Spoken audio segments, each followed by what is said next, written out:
प्रसंग से समझते हैं कि जो रिमेनिंग पार्ट है फर्स्ट अध्याय का, और जो सेकेंड अध्याय की शुरुआत है,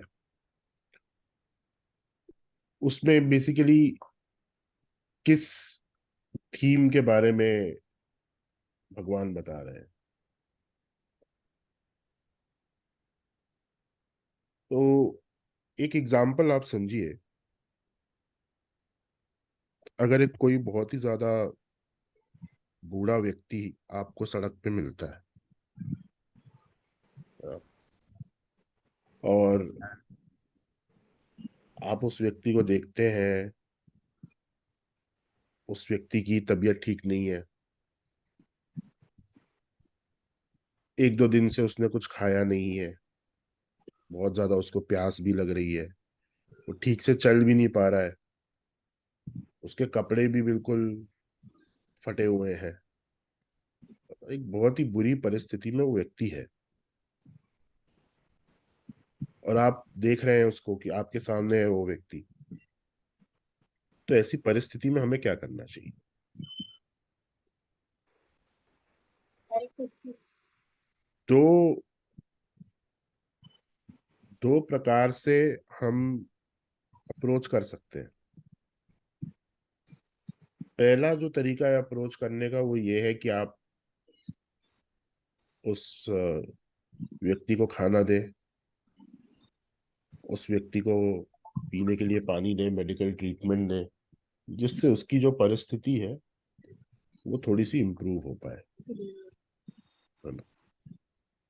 और दूसरा तरीका ये है कि हम उससे पूछें कि भाई आपका घर कहाँ है, कि घर में कौन कौन है,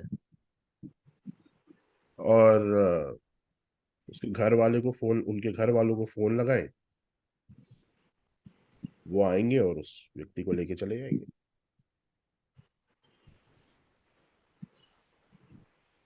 तो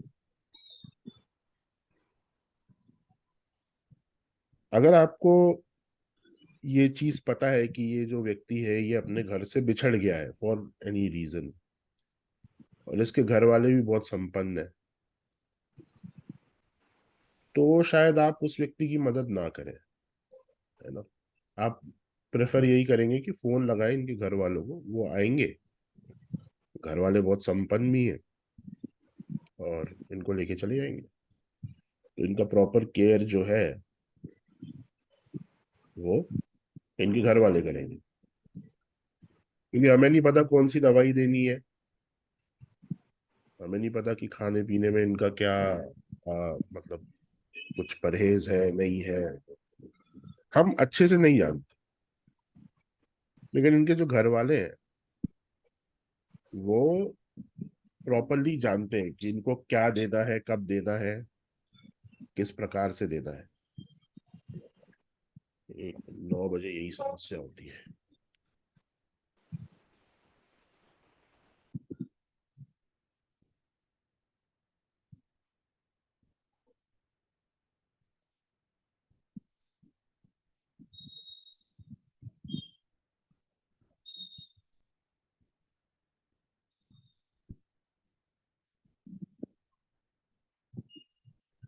जी। तो सबसे उत्तम इस परिस्थिति में यही होगा कि उनके घर वालों को फोन किया जाए, अगर हम ये जानते हैं कि वो इनका ध्यान रखने में समर्थ है। तो वैसे ही आपने अपने आसपास देखा होगा कि बहुत सारे एनजीओज हैं जो अलग अलग तरीके की सेवाएं प्रदान करते हैं। कुछ गरीब बच्चों को करते हैं, कुछ बुजुर्गों को करते हैं, कुछ बाकी नीडी लोगों को करते हैं, और आप भी कर रहे होगे। किसी जैसे कोई भिखारी आया, कुछ मांग रहा है, उसको 10 रुपए दे दिए, 20 रुपए दे दिए कि भाई तू जाके खाना खा ले। तो ऐसा सब लोग करते हैं।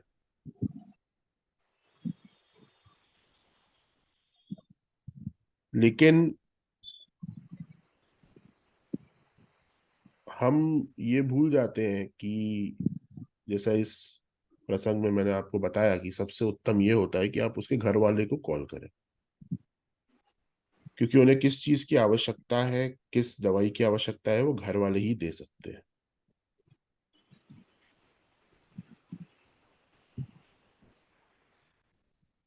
तो उस बूढ़े व्यक्ति का घर वाला कोई ना कोई होगा, लेकिन एक समाज के तौर पे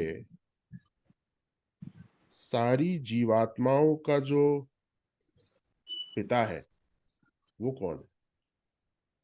परम पिता परमेश्वर। तो हम लोगों को खाना खिला रहे हैं, उनकी अलग अलग तरीके से सेवा कर रहे हैं, लेकिन उन्हें भगवान से नहीं जोड़ रहे, जो उनका पिता है। जिसे पता है कि इस व्यक्ति को किस चीज की आवश्यकता है, इसको कौन सा खाना देना है, इसको कौन सी दवाई देनी है। तो बहुत सारे एनजीओज ये काम करते हैं, कंबल बांट दिए, किताबें बांट दी, लेकिन वो भगवान से नहीं जोड़ रहे हैं। इसीलिए जिन व्यक्तियों को ये सब दान दिया जाता है, उनकी परिस्थिति कभी भी सुधरती नहीं। वो हमेशा रिसीविंग मोड में ही रहते हैं। भिखारी को कितना भी आप पैसा दे दो, वो भीख ही मांगेगा, क्योंकि आप अपनी समझ से उसको जो दे रहे हो वो आपकी समझ तक सीमित है। आपको एग्जैक्टली नहीं पता उस व्यक्ति को क्या चाहिए। लेकिन अगर उस व्यक्ति को भगवान से जोड़ दिया जाए, तो उसका उद्धार होना संभव है। तो इसलिए आप यहाँ देखेंगे कि इतने सारे एनजीओस काम कर रहे हैं, इतने सारे सोशल वेलफेयर में एसोसिएशंस काम कर रहे हैं, लेकिन स्थिति सुधरती नहीं है। वो क्यों नहीं सुधर रही है? क्योंकि भगवान से आप नहीं जोड़ रहे उनको। आप उसी बूढ़े आदमी की तरह उनको दवाई दे रहे हो, उनको खाना दे रहे हो, लेकिन उनके घर वालों को फोन करके आप नहीं बुला रहे हो कि आप आइए और इन्हें ले जाइए, ये आपसे बिछड़े हो। तो आप कितना भी प्रयास कर लो, चीजें सुधरेंगी नहीं, जैसी है वैसी रहेगी। इसलिए श्रीमद् भागवतम में एक चीज कही गई है कि सबसे बड़ी सेवा जो होती है वो सामने वाले को भगवान से जोड़ने की होती है। क्योंकि उस सेवा से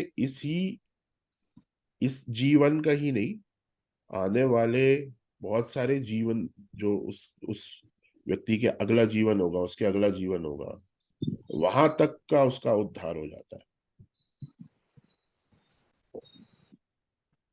तो वास्तविक सेवा जो बताई गई है, ये सब ठीक है ना, खाना खिलाना, कपड़े देना, ये सरफेस लेवल की सेवा है। वास्तविक सेवा जो बताई गई है वो है कि आप एक जीवात्मा को भगवान से जोड़ दें। तो इसी इसी बेस के ऊपर जो प्रथम अध्याय है, प्रथम अध्याय में अर्जुन जब अपने सगे संबंधियों को देख रहा है कि मुझे इनके विरुद्ध युद्ध करना है, तो उसके मन में बहुत सारे सवाल आ रहे हैं, जो हमने श्लोकों में देखे थे, है ना। और उन सवालों का जवाब देना प्रारंभ करते हैं भगवान दूसरे अध्याय से।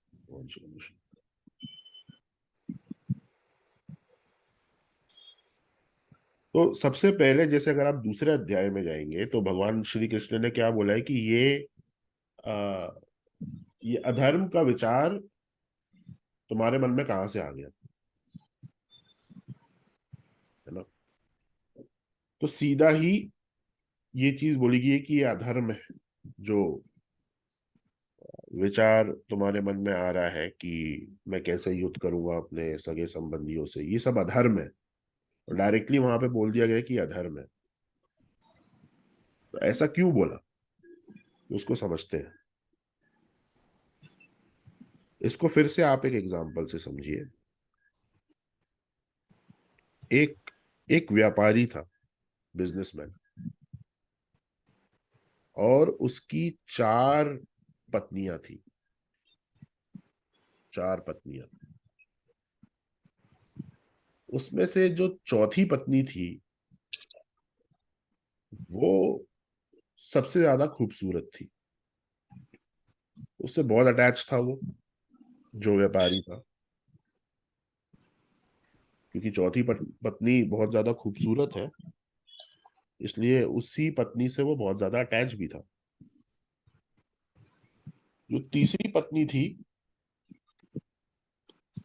वो बहुत ही रॉयल थी। मतलब बहुत ही ज्यादा ऐश्वर्य था उस पत्नी में। वो भी बहुत ज्यादा खूबसूरत थी। और तीसरी पत्नी से भी वो बहुत अटैच था। तीसरी पत्नी को वो लोगों को दिखाता था, जैसे कहीं पार्टी आर्टी में जा रहा हो तो तीसरी पत्नी को लेके जाता, ताकि लोग देखें उसे और उससे जले कि भाई देखो इसकी पत्नी कितनी खूबसूरत है। चौथी पत्नी को वो किसी को दिखाता नहीं था। चौथी पत्नी के साथ वो खुद ही रहता। लेकिन तीसरी पत्नी का यूज वो किस प्रकार से करता था, लोगों को जलाने के लिए। देखो, फिर दूसरी पत्नी पे भी वो ध्यान देता था। दूसरी पत्नी बहुत ज्यादा उसकी मदद करती थी, जैसे हर बुरे समय में कोई ना कोई हेल्प कर देना, सपोर्ट करना। इस प्रकार का नेचर था उसकी सेकेंड वाइफ का। और जो फर्स्ट वाइफ थी, उस पर वो ध्यान नहीं देता था ज्यादा। पहली पत्नी के ऊपर कोई बहुत ज्यादा ध्यान वो व्यक्ति नहीं देता था। बहुत बार ऐसा भी होता था कि महीने बीत बीत गए हैं और पहली पत्नी से बातचीत भी नहीं करी। इस प्रकार का एक रिलेशन था। कुछ समय के बाद ये जो व्यापारी है, इसकी तबीयत खराब हो जाती है। और जैसे ही इसकी तबीयत खराब होती है तो ये हॉस्पिटल जाता है। हॉस्पिटल में इसको जवाब मिलता है कि अब बहुत समय बचा नहीं है आपके पास, आपका अंतिम समय आ गया है और अब बहुत ज्यादा दिन तक आप जीवित नहीं रहेंगे। तो सुन के घबरा जाता है कि ये कैसी न्यूज आ गई। तो जैसे ही उसको ये समाचार प्राप्त होता है, तो सबसे पहले अपनी चौथी पत्नी के पास जाता है, क्योंकि सबसे ज्यादा जो अटैच था वो अपनी चौथी पत्नी के साथ था। चौथी पत्नी से बोलता है कि अब तो ऐसा है कि मेरा अंतिम समय आ गया है, तो मेरे मरने के बाद तुम साथ चलोगी। तो चौथी पत्नी जो है वो गायब हो जाती है, वो बिना कुछ बोले। तुम जाओ, तुम्हारा काम जाने, मैं क्यों जाऊं साथ में। तो सीधा सीधा मना कर देती कि मैं कहीं नहीं जाऊंगी। परेशान हो जाता है, बोलता है कि मैंने तो इतना लगाव किया था इससे और इसने तो सीधा ही साथ छोड़ दिया। फिर वो तीसरी पत्नी के पास जाता है। तीसरी पत्नी को जब वो ये बोलता है कि मेरे साथ चलोगी तुम मृत्यु के बाद भी, तो तीसरी पत्नी बोलती है नहीं, मैं नहीं जाऊंगी, मैं किसी और के साथ जाऊंगी। मैं तुम्हारे मरने के बाद मैं किसी और की हो जाऊंगी। तो यहाँ से भी परेशान हो जाता है। वो कहता है ये कैसी पत्नी है जो बोल रही है कि यार तुम्हारे मरने के बाद मैं किसी और की हो जाऊंगी, तुम्हारे साथ क्यों जाऊं। वो दूसरी पत्नी के पास जाता है। दूसरी पत्नी को वो बोलता है कि ऐसा ऐसा है। तो दूसरी पत्नी कहती है हाँ ठीक है, मैं चलूंगी तुम्हारे साथ, लेकिन सिर्फ शमशान तक, उसके उसके आगे नहीं। तो अब वो डिप्रेस हो जाता है। तो पहली पत्नी के पास वो जा नहीं पाता क्योंकि वो उसने कभी ध्यान नहीं दिया। अब किस मुंह से जाए? या दूसरी पत्नी भी बोल रही है कि चलो यार मैं चलूंगी, लेकिन शमशान तक चलूंगी बस, उसके आगे नहीं होगी। अब वो डिप्रेस होके वो परेशान हो जाता है कि मेरे साथ कौन जाएगा, ये वो ये वो। इतने में जो पहली पत्नी है वो धीरे से बोलती है कि आप परेशान मत हो, मैं चलूंगी आपके साथ जहां तक भी आप लेके जाना चाहते हैं। वो एकदम से उसको रियलाइज होता है कि यार मैंने इस पे ध्यान नहीं दिया, लेकिन ये तो चल रही है मेरे साथ मृत्यु के बाद भी, इस प्रकार से। तो इससे हमको सीख क्या मिलती है कि चार पत्नियां होनी चाहिए, ताकि उनमें से कोई एक काम में आ जाए। ये लेसन है इसका, है ना? नहीं, तो ये लेसन नहीं है। ये जो चार पत्नियां हैं ये वास्तविकता में है क्या?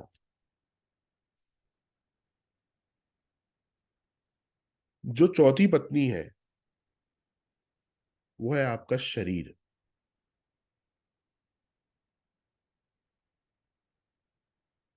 शरीर से आप सबसे ज्यादा प्यार करते हैं अपनी पूरी जिंदगी में।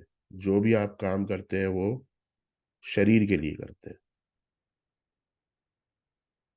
पैसा कमाना, खाना खाना, खाना किसके लिए खा रहे हैं? शरीर के लिए ही खा रहे हैं। जो भी कर्म आप कर रहे हो अपने शरीर के लिए करते हो। लेकिन शरीर का नेचर क्या है?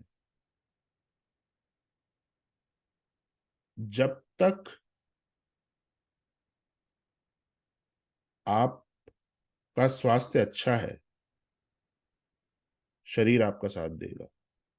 जिस दिन आपका स्वास्थ्य बिगड़ा, शरीर सबसे पहले छोड़ के चला जाएगा। जैसे वो पहली पत्नी ने सबसे पहले मुंह मोड़ लिया था। कल को आपको, अभी जैसे मेरा गला खराब है, तो गला खराब है तो मैं बहुत सारी चीजें नहीं कर पा रहा हूँ, तो किस चीज ने सबसे पहले साथ छोड़ा? जब इन्फेक्शन आया बॉडी के अंदर, तो शरीर ने सबसे पहले साथ छोड़ दिया। राइट?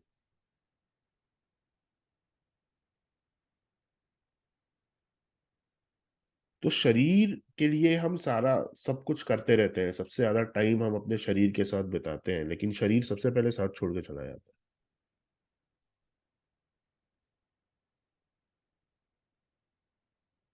जो तीसरी पत्नी थी, तीसरी पत्नी ने क्या बोला था? कि आपकी मृत्यु के बाद मैं किसी और की हो जाऊंगी। ये जो तीसरी पत्नी है, ये है आपकी धन संपत्ति, बैंक बैलेंस। और ये आज आपका है, कल आपके बच्चों का हो जाएगा, फिर उनके बच्चों का हो जाएगा। आप आज जिस घर में रह रहे हो वो घर पहले किसी और का था, किसी और फैमिली का था। अगर वहां घर नहीं था तो वो जमीन किसी और की थी।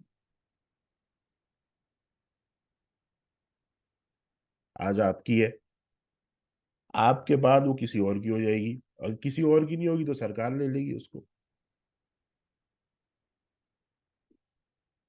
और तीसरी पत्नी के साथ वो सबको दिखाता भी था जलाने के लिए, है ना, कि ये देखो ये मेरी बीवी कितनी खूबसूरत है। तो पैसे के साथ भी हम वैसे ही करते हैं।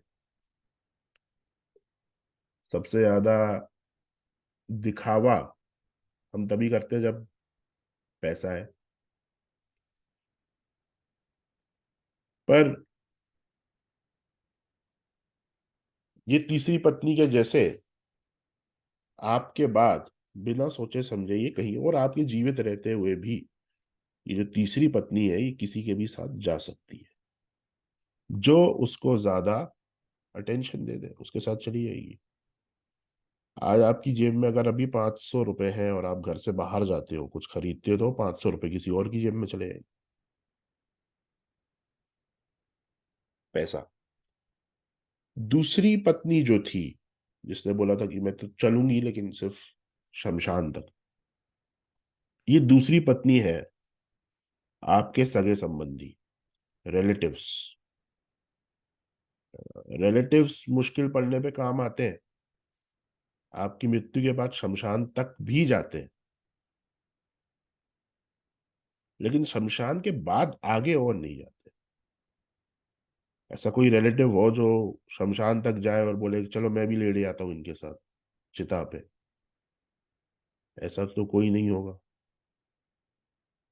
है ना? तो शमशान तक जाते हैं, लेकिन उसके आगे नहीं जाएंगे। और वो जो पहली पत्नी थी, जिसने बोला था कि मैं चलूंगी आपके साथ जहां तक आप जाना चाहते हो, वो पहली पत्नी है भगवान।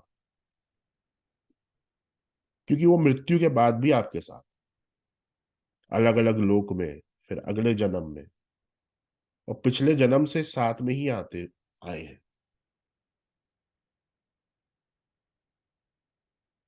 भगवान का जो साथ है वो हर जन्म में कांस्टेंट है, कभी नहीं बदला। बाकी जो रिलेशन है वो तात्कालिक है, उनमें कुछ भी सत्य नहीं है। आज आपकी वाइफ, आपके बच्चे, आपके, आप ये समझ रहे हो कि वो आपके हैं, वो पिछले जन्म में कुछ और थे, अगले जन्म में कुछ और होंगे। आपकी वाइफ इस जन्म में आपकी वाइफ है, अगले जन्म में भी आपकी वाइफ रहे ऐसा नहीं है ना। कोई और आपकी वाइफ होगी या आप किसी की वाइफ हो जाओगे।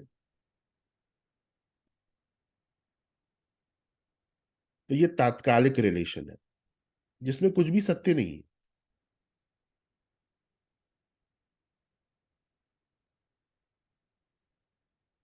जो भगवान के साथ रिलेशन है वो वास्तविकता में सत्य है, क्योंकि वो चेंज नहीं हो रहा, वो बदल नहीं रहा। वो पिछले जन्म में जो था, इस जन्म में भी है, अगले जन्म में भी रहेगा। आप किसी ऊंचे लोक में चले जाओगे वहां पे भी रहेगा। वो कांस्टेंट है।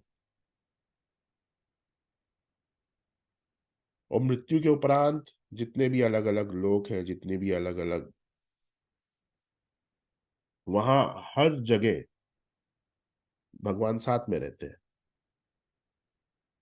लेकिन हम तीनों पत्नियों पे पूरी अपनी जिंदगी फोकस कर देते हैं, और जो पहली पत्नी है उस पे किसी का ध्यान ही नहीं जाता, जबकि सत्य वही है, जो पहली पत्नी है उसी का रिलेशन ट्रू है। बाकी तो सारे रिलेशन चेंज होने वाले हैं। ऐसा हमें लगता है कि ये हमारे पिता, ये हमारी माता, दैट इज फॉल्स।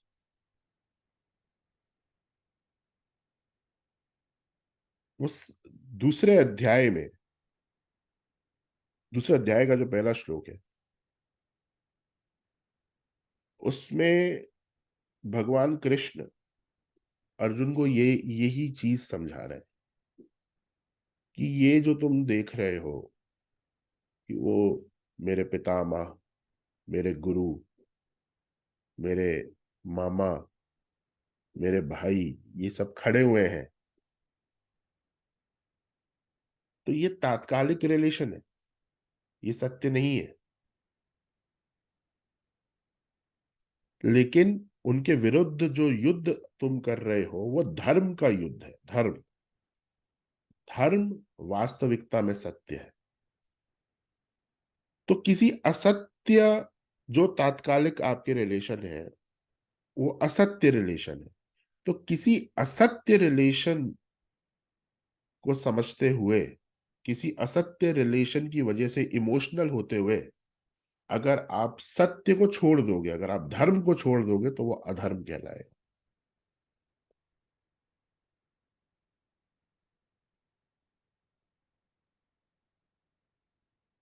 यही चीज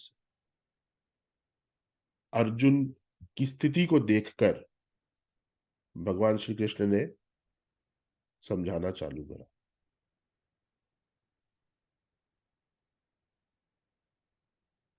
उन्होंने यही बोला कि कौन पितामह, कौन गुरु, कौन से भाई, इस जन्म में भाई है वो तुम्हारे। पिछले जन्म में नहीं थे, अगले जन्म में नहीं होंगे।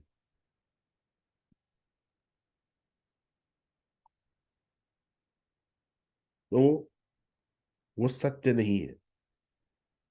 सत्य क्या है? धर्म। तो कभी भी किसी असत्य चीज के लिए, असत्य वस्तु के लिए सत्य वस्तु का त्याग नहीं करा जाता। और फिर इसके बाद एक्सप्लेनेशन सांख्य योग का भगवान श्री कृष्ण ने देना चालू करा।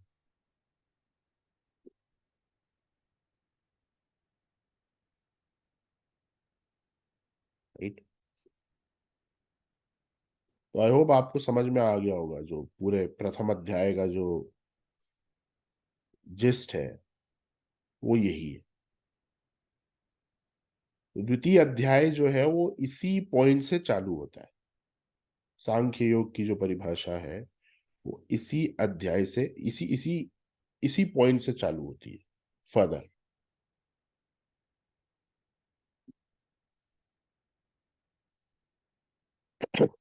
ये किसी का कोई सवाल?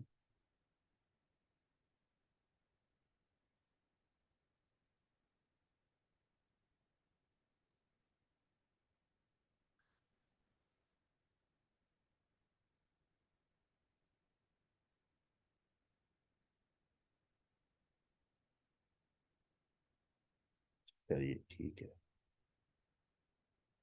तो आज यहीं तक रखते हैं सेशन को, है ना?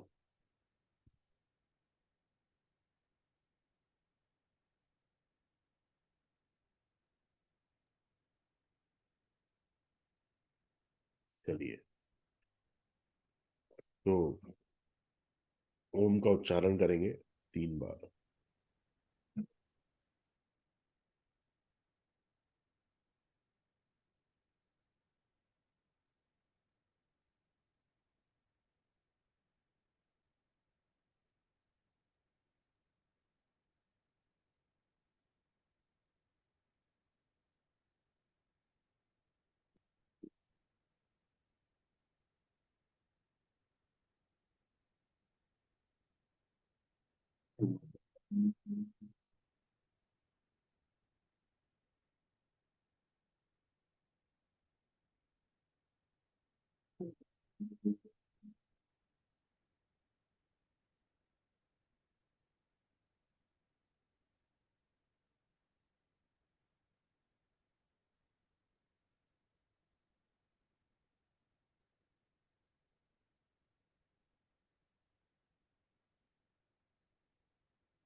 भगवान श्री लक्ष्मी नारायण का ध्यान।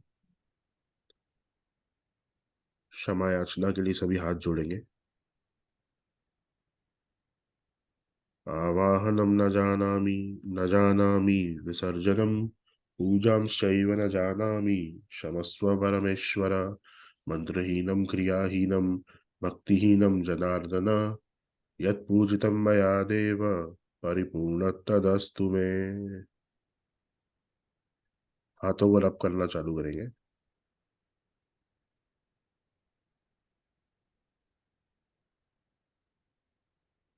और अपने चेहरे शरीर से लगाकर धीरे धीरे आंखें खोलना चालू करेंगे।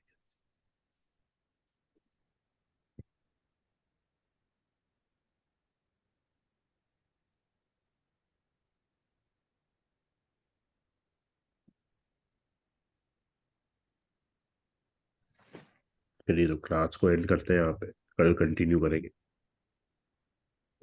सभी को जय श्री कृष्ण। जय वो श्री भी कृष्ण। सर जैसे कि सर जय श्री जय श्री कृष्ण सर जी। जय श्री कृष्ण।